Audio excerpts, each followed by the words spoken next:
Bueno, pues este video tiene por objeto explicar en específico la parte de marcos referenciales de la investigación cualitativa. Es un poco un video continuación de lo que veníamos viendo acerca de los diseños cuantitativos, nada más que en cualitativa son marcos referenciales. Es otra forma de hacer investigación. Como dato nada más importante, un poco de precaución, yo aquí lo que estoy tratando de hacer es simplificarlo lo más posible, ¿no? También pensemos que es nivel licenciatura, entonces lo estoy tratando de simplificar lo más posible.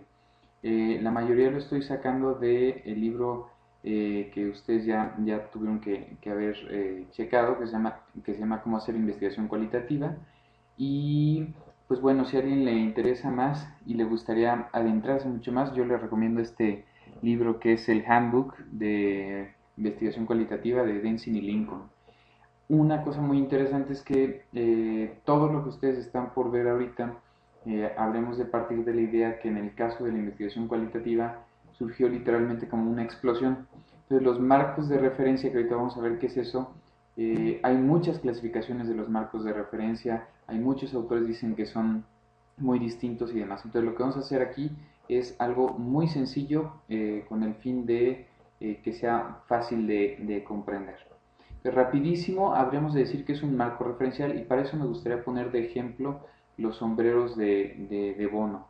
No sé si ustedes han leído algo acerca de Eduardo de Bono.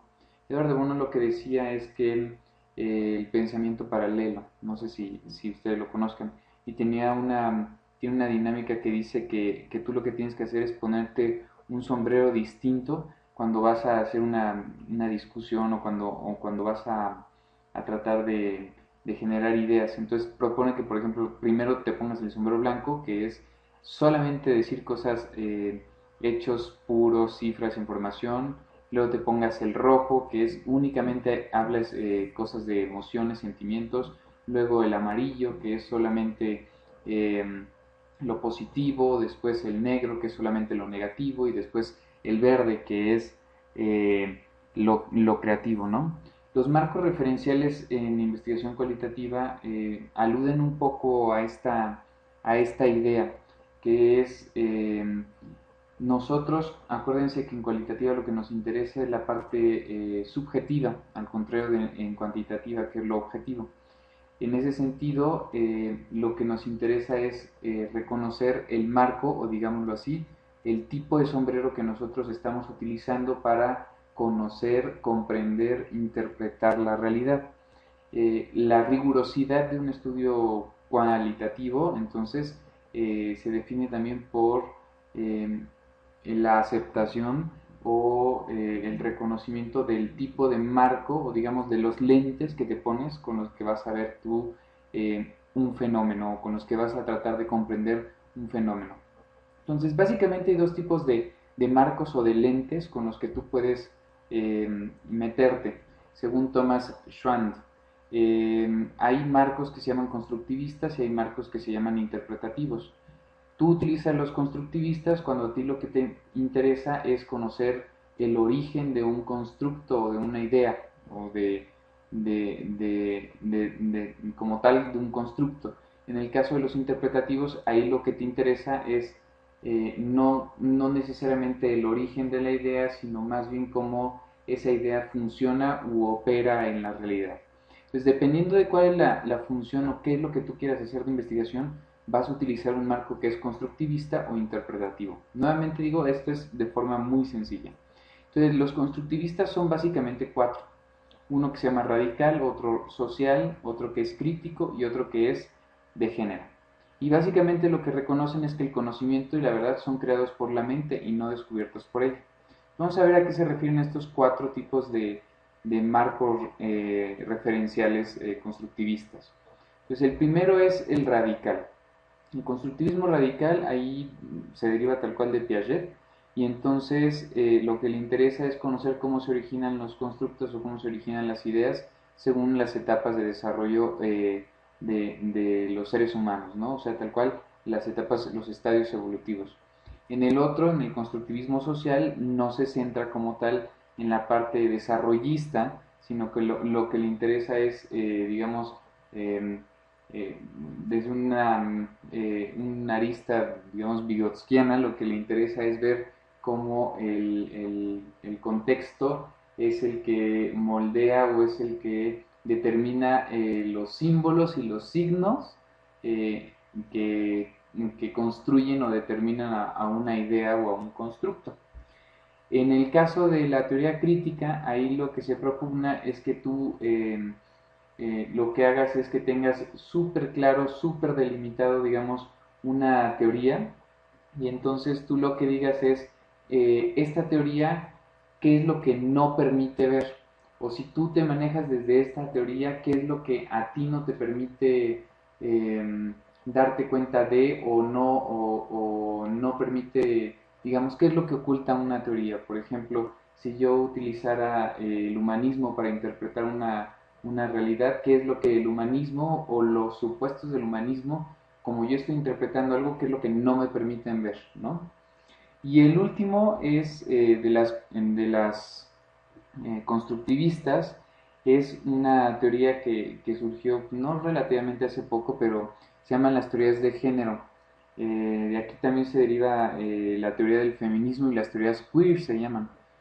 ¿Por qué? Porque aquí lo que hablan en específico es de cómo el tipo de ideas, de constructos, de lenguaje que nosotros utilizamos, pues se construyen a partir de ciertas categorías que socialmente son aceptadas o ciertas categorías que se derivan de una concepción de ser hombre o de ser mujer, ¿no? Entonces, aquí lo que se propugna, un poco distinto a la teoría crítica, pero en la misma tónica, es cómo si yo utilizo este foco, si yo utilizo, digamos, estos lentes, cuando yo analizo una realidad, yo lo que intentaría ver es precisamente cómo el feminismo o cómo digamos, por llamarlo de alguna forma, las teorías de género, la forma en que yo concibo el mundo desde mis ideas sociales,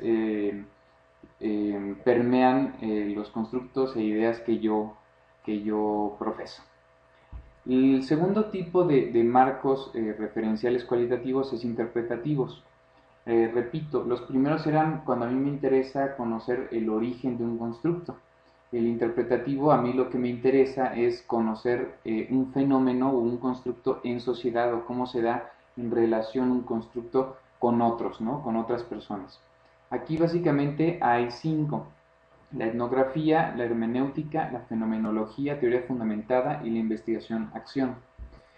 Empezando por la etnografía se basa mucho, bueno, se utiliza muchísimo por la antropología, y aquí lo que dice es en específico la importancia de que generalmente son estudios muy largos, y ahí la idea es que el investigador se meta literalmente en una sociedad o se meta en una situación, y entonces lo que haga es que él en contacto con la sociedad conozca cuáles son las dinámicas internas de esa sociedad, explore los significados de ciertas ideas, costumbres, él estando en la sociedad, él estando inmerso en un grupo de personas, ¿no? Un ejemplo muy bueno, interesante, es este libro de Nigel Barley, El antropólogo inocente. Se los recomiendo si les interesa un poco más acerca de la etnografía. En el caso de la hermenéutica, este es un poco distinto, porque aquí lo que se habla se basa en algo que se llama el círculo hermenéutico, que dice, tú tienes un fenómeno y lo que tienes que hacer es primero descomponerlo en sus partes, es decir, hacer un esfuerzo de análisis, o sea, de separación de sus partes, comprender cada una de sus partes, ver en el contexto histórico en el que están, en los actores en los que están, porque qué es lo que significa, la palabra clave en la hermenéutica son los significados, y una vez que descompones el fenómeno, lo que vuelves a hacer es integrarlo. Y entonces el círculo hermenéutico comprende precisamente la idea de descomponer y volver a integrar un fenómeno. Es decir, si yo me sitúo como investigador, trato de ver el fenómeno como todo y también en sus partes. Y en la medida en que yo entiendo el todo y sus partes al mismo tiempo, y logro yo entender por qué las partes conforman al todo y el todo conforma las partes, a mí lo que me permite es hacer un análisis hermenéutico. Ese se llama el círculo hermenéutico y lo que le importa es conocer los significados que tiene un constructo en un contexto con las personas en específico o en un momento histórico en específico. Después, la fenomenología. La fenomenología lo que le interesa es únicamente descubrir qué es lo que significa un fenómeno o la vivencia de un fenómeno tal cual para el sujeto. Es decir, no le interesa más que conocer en específico qué es lo que está viviendo o experimentando un sujeto acerca de un fenómeno en específico. Es decir, simplificándolo nuevamente, hacer un poco, eh, hablando un poco como tipo de la empatía, ¿no? El investigador que hace fenomenología lo que busca es hasta cierto punto ser capaz de conocer y de ponerse en los zapatos del otro para explicar qué es lo que él considera sobre un fenómeno, sobre un constructo en específico. La cuarta es la teoría fundamentada. La teoría fundamentada ha sido particularmente importante en los últimos años y lo que habla es acerca de cómo la teoría no emerge necesariamente digamos, de los libros y demás, sino más bien surge del campo. Entonces, lo que hacen los investigadores que hacen teoría fundamentada es que entran al campo y lo que ven es que van creando categorías de lo que observan, ellos mismos crean los constructos, las relaciones entre los constructos, y una vez que van surgiendo esos constructos y esa teoría que surge del campo, del contacto con la realidad, después se va contrastando con la teoría que ya está escrita. Y conforme se va contrastando lo que está en el campo con la teoría escrita, se va construyendo nueva teoría hasta que llega un momento que, como ustedes ya podrán haber leído, se llama la saturación, que ya no, por más que tú te metas al fenómeno, ya no hay nuevas cosas que surjan y ya no hay una contribución a la teoría. Entonces aquí la teoría fundamentada lo que busca o lo que propugna es que tú como investigador entres al campo sin, digamos, hasta cierto punto ningún tipo de prejuicio teórico, veas qué es lo que sucede en el campo y sobre eso tú construyes la teoría y después la empates con lo que ya está escrito hasta que llegue un punto de saturación. Les digo, esto es muy simplificado. Y la última es la investigación-acción. Esta en específico es muy importante para el campo educativo, porque aquí lo que habla es acerca de los escenarios donde el investigador es parte del fenómeno.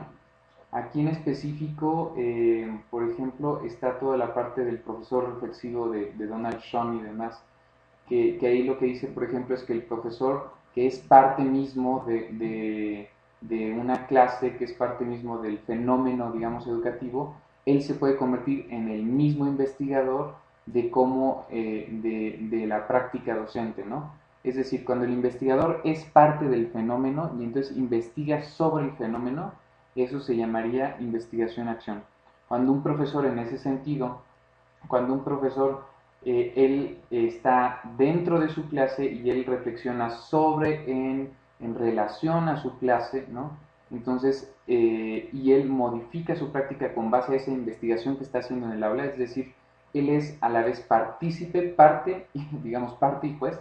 Cuando él es parte y juez, cuando él es parte de la muestra tal cual, o digamos de los sujetos ahí implicados, y él al mismo tiempo hace una investigación sobre él mismo, ahí estamos diciendo de investigación en acción.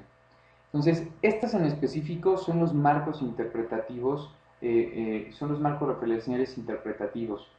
Son algo complejos, sin embargo, es importante conocerlos porque son a partir de estos marcos que, digamos, es la versión cualitativa de los diseños cuantitativos de investigación, ¿no?